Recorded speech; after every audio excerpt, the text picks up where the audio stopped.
یہودی حضرت جبرائیل علیہ السلام کو اپنا دشمن اور حضرت میکائیل علیہ السلام کو اپنا دوست کیوں کہتے ہیں؟ یقیناً بیشتر افراد اس سے ناواقف ہوں گے۔ یہ ایک ایسا سوال ہے جس کا جواب ہر مسلمان کو آنا چاہیے۔ یہودی کبھی اللہ کی پسندیدہ قوم ہوا کرتے تھے،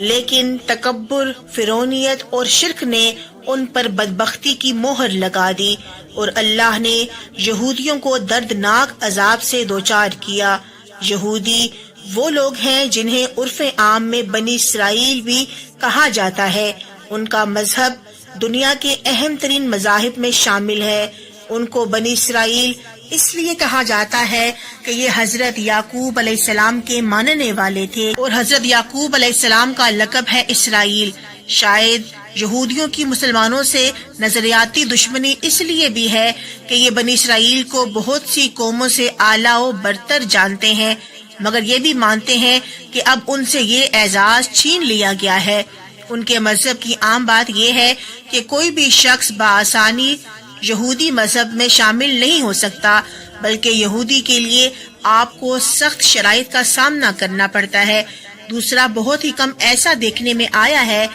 کہ کسی یہودی نے اپنا مذہب چھوڑا ہو۔ یہ لوگ اپنے مذہب کے بارے میں بہت سخت ہیں، مگر یاد رہے کہ یہ وہی قوم ہے جس پر اللہ تعالیٰ نے سب سے زیادہ نعمتیں بھی نوازی اور سب سے زیادہ لعنت بھی کی۔ اس قوم نے حضرت یحییٰ علیہ السلام کا سر قلم کروایا تھا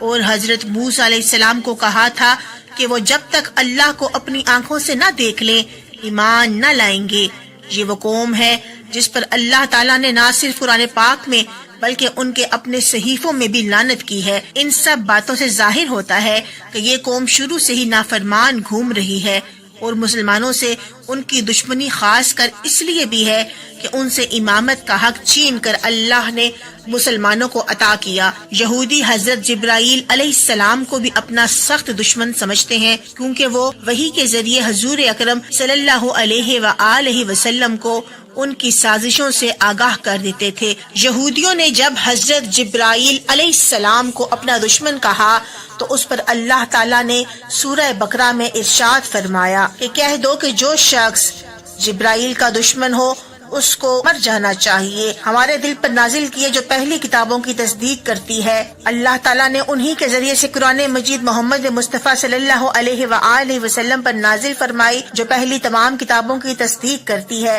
اور ایمان والوں کے لیے ہدایت اور بشارت ہے۔ تفسیر ابن کثیر میں اس آیت مبارکہ کے حوالے سے لکھا ہے کہ امام جعفر طبری رحمۃ اللہ علیہ فرماتے ہیں کہ جب یہودیوں نے حضرت جبرائیل علیہ السلام کو اپنا دشمن اور حضرت میکائیل علیہ السلام کو اپنا دوست بتایا تھا، اس وقت ان کے جواب میں یہ آیت نازل ہوئی۔ لیکن بعض کہتے ہیں کہ یہ امر نبوت کے بارے میں جو گفتگو ان کی حضور اکرم صلی اللہ علیہ وآلہ وسلم سے ہوئی تھی، اس میں انہوں نے حضرت جبرائیل علیہ السلام کو اپنا دشمن کہا تھا، جبکہ بعض کا خیال ہے کہ حضرت عمر بن خطاب رضی اللہ تعالی عنہما سے ان کا جو مناظرہ حضور اکرم صلی اللہ علیہ وآلہ وسلم کی نبوت کے بارے میں ہوا تھا، اس وقت یہودیوں نے حضرت جبرائیل علیہ السلام کو دشمن قرار دیا تھا۔ حضرت ابن عباس رضی اللہ تعالی عنہما فرماتے ہیں کہ یہودیوں کی ایک جماعت رسول مقبول صلی اللہ علیہ وآلہ وسلم کے پاس آئی اور کہا کہ ہم آپ سے چند سوالات کرتے ہیں جن کے صحیح جواب نبی کے سوا کوئی اور نہیں جانتے۔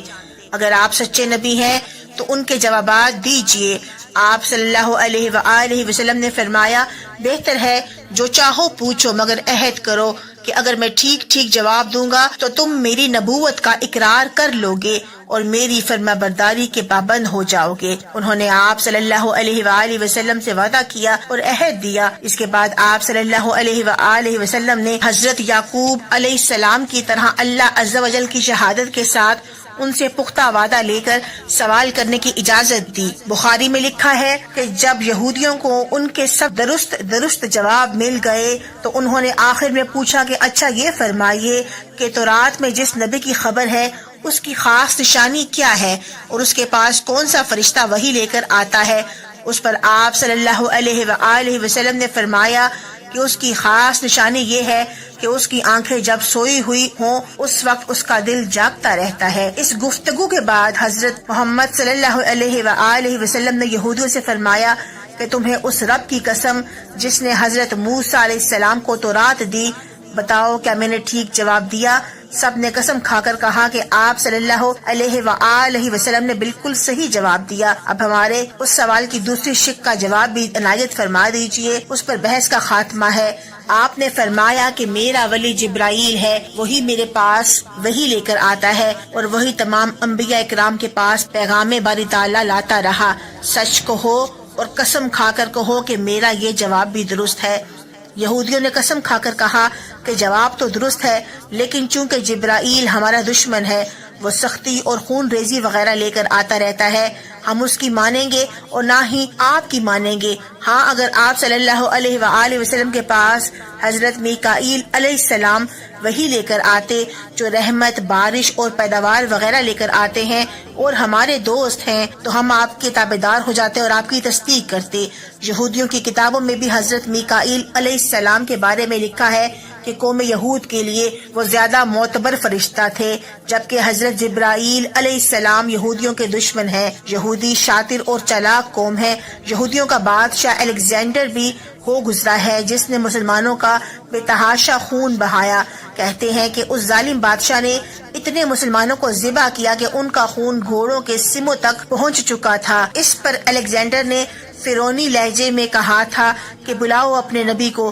کہو کہ وہ تمہاری مدد کرے، جس پر سلطان صلاح الدین ایوبی نے قسم کھائی تھی کہ میں یہودیوں کو بھی اتنا ہی ماروں گا جتنا انہوں نے مسلمانوں کا خون بہایا ہے۔ دوسرا، میں الیگزینڈر کی گردن اپنی تلوار سے کاٹوں گا۔ اس کے بعد سلطان صلاح الدین ایوبی نے بیت المقدس آزاد کروایا، مگر قتل عام کی رسم کو پورا نہ کیا، اپنی قسم کا کفارہ دیا، یہاں تک کہ صلاح الدین ایوبی اور ان کے بھائی نے یہودیوں کے سرداروں کو اپنی جیب سے پیسے دے کر ان کو آزاد کروایا اور عیسائیوں کی قلعے تک چھوڑ کر آئے اور ساتھ میں سامان بھی مہیا کیا۔ ادھر عباسیوں نے ان کا مال اور ان کی عورتوں پر اپنا قبضہ کر لیا، جس پر وہ یہ کہتے پھر رہے تھے کہ اچھا ہوتا جو ہم مسلمانوں کے ساتھ رہتے، مگر صلاح الدین ایوبی نے اپنی دوسری قسم پوری کی اور الیگزینڈر کا سر اپنے ہاتھوں سے قلم کیا۔ یہودیوں کا عام مقصد پوری دنیا پر قبضہ کرنا اور اپنا دین سب سے بلند کرنا ہے، تو یہ فلسطین آ کر آباد ہوئے تاکہ ان کا کھویا ہوا مقام انہیں واپس مل جائے۔